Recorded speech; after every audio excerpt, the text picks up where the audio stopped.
जनाब डॉक्टर जाकिर साहब, मैं इस प्रोग्राम में आने में थोड़ा सा देर हो गई मेरे को, और अगर मैं यहाँ नहीं आ पाता तो शायद अपने आप को ज़िंदगी भर माफ़ नहीं कर पाता। आगरा की सरज़मीं पर आके आपने ये जो रोशनाई जगाई है, ये वाकई में हम तो उस अल्लाह ताला से दुआ करेंगे। जी हाँ। अल्लाह ताला से दुआ करेंगे कि आप जैसे 10-20 और नेक दिल और इतने पढ़े लिखे, इतने इंटेलेक्चुअल आदमी और पैदा करें, जिससे कि जाके आप भारत का कोना कोना, देश का कोना कोना रोशन करें।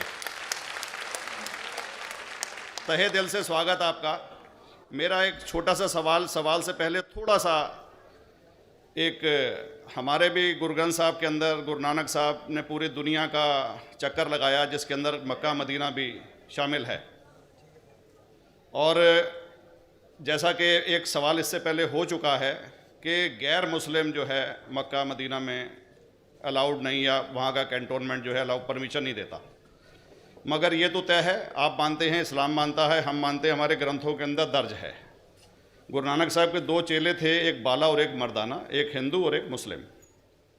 मर्दाना की बहुत ख्वाहिश थी कि मुसलमान जब तक पूरा मुसलमान नहीं कहलाने का हकदार, जब तक कि वो काबा का दर्शन ना कराए, तो गुरु नानक साहब उसको लेके और काबा गए।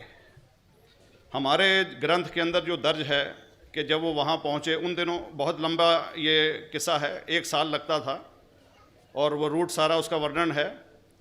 और वहाँ जब मक्का, जो मस्जिद के बाहर साथ ही एक दीवार थी, जहाँ पर के भारत के जो मुसलमान दर्शन करने जाते थे काबा के, वो उनको वहाँ ठहराया जाता था। वहाँ की देखभाल जो करता था वो मुल्ला जीवन करता था।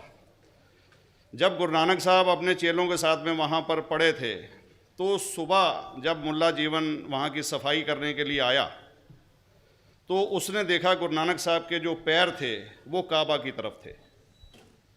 वो गुस्से में चिल्लाया कि ये कौन काफिर है जो कि काबा की तरफ पैर करके पड़ा है, और उसने गुस्से के अंदर आके उनके पैरों को झटका दिया, दूसरी तरफ किया। तो हमारे ग्रंथ के अंदर दर्ज जो किस्सा है उसके अंदर ये है कि काबा भी उस समय हिल गया। जिधर गुरु नानक के पैर जाते थे काबा उधर मुड़ता था। तो वो ज़ोर से चिल्लाया, ये कोई हज़रत है, ये कोई औलिया है। तो उस समय के जो काजी थे मक्का के, काजी रुकनुद्दीन साहब थे, और शाह शरफ, कई हस्तियों के नाम हैं उसमें। तो मैं ये जानना चाहता हूँ कि ये वर्जन को आप मतलब एग्री करते हैं, और करते हैं तो इसका हमारे मुस्लिम ग्रंथों के अंदर किस तरीके से उल्लेख है, ये कृपया बताएं। भाई साहब ने एक सवाल पूछा अपने गुरु ग्रंथ साहिब के मुतालिक, और अल्हम्दुलिल्लाह मैं भी गुरु ग्रंथ साहिब पढ़ चुका हूँ। और जिस तरीके से, क्योंकि वक्त मुख्तसर सा होने की वजह से मुझे वक्त नहीं मिला कि गुरु ग्रंथ को भी कोट करूं। आपका सवाल का जवाब देने के पहले मैं आपसे ज़्यादा चाहूँगा कि इवन गुरु ग्रंथ की किताब पढ़ेंगे आप, ग्रंथ जिसे आदि ग्रंथ कहते हैं, और कोई सिख से पूछेंगे कि खुदा का तसव्वुर क्या है, सबसे बेहतरीन जवाब कोई सिख दे सकेगा, वो आपको कोट करेंगे जापू जी, जो गुरु ग्रंथ साहिब आदि ग्रंथ के सबसे पहले चैप्टर है, सबसे पहला श्लोक, जिसके कहते हैं जापू जी। इसके मानी है कि God is true, he is only one, he is not begotten and is free from fear and want. क्योंकि मैंने अंग्रेजी में पढ़ा हूँ, इसलिए मैं अंग्रेजी में उसे कह रहा हूँ कि खुदा एक ही है, वो हक है, और वो ना किसी को जना है ना किसी को जनेगा, और वो इमॉर्टल है, ना कभी मर सकता है। और इसको सिखिज्म में जो खुदा को कहते हैं Omkara, in manifest form he is Omkara, and unmanifest form he is एक ओमकारा। और कई इसके एट्रीब्यूट्स है, मिसाल के तौर पे परवरदिगार, अकल, और उसे रहीम कहा गया है, Wahe Guru as one God कहा गया है, और it is strictly against idol worship and अवतारवादा। भाई साहब का सवाल था कि उनने ग्रंथ में पढ़ा कि गुरु नानक साहब मक्का के, और उनका पैर काबा की तरफ था, और कोई मौलवी ने पैर को हिलाए और काबा हिल गया।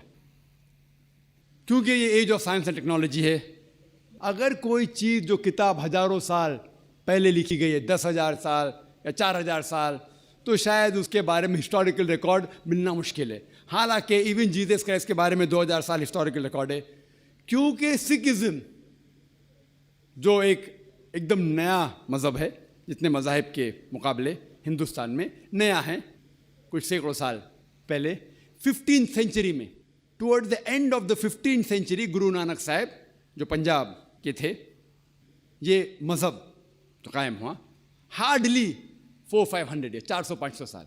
और अगर ये मान लो, सपोज मिसाल के तौर पे मान लो, मैं क्यों कह रहा हूँ कि मैं नहीं चाहता हूँ किसी को बुरा लगे, मान लो ये सच है, मान लो अगर 400-500 साल पहले अगर ये होता था कि काबा इधर से उधर हिल जाता था, तो हिस्टोरिकल रिकॉर्ड में बिल्कुल लिखा होता था। और कई हिस्टोरिकल रिकॉर्ड में ये नहीं कि काबा हिला इधर उधर, कई हिस्टोरिकल रिकॉर्ड आप देखेंगे। हिस्ट्री इतनी अल्हम्दुलिल्लाह 800-900 साल पहले, 1000 साल पहले जो मुगल ने किए, बिल्कुल लिखा हुआ हिस्टोरिकल रिकॉर्ड में।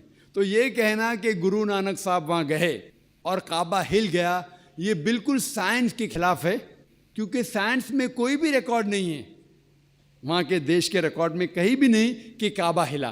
तो इसलिए हम कहते हैं कि हो सकता है ये गलती से किसने लिखा होगा, न कई किस्से कहानी। ये मैं तस्लीम करता हूँ कि गुरु ग्रंथ साहिब में कई चीज़ें सही है, हक की बात है, लेकिन ये तस्लीम करना कि काबा हिल गया, ये बिल्कुल साइंस के भी खिलाफ है, साइंस के खिलाफ है। और इस्लाम में भी ये नहीं है। लेकिन ये कहना कि कोई गैर मुस्लिम जा सकता है, मुमकिन है, चुपके से कोई गया तो हो सकता है।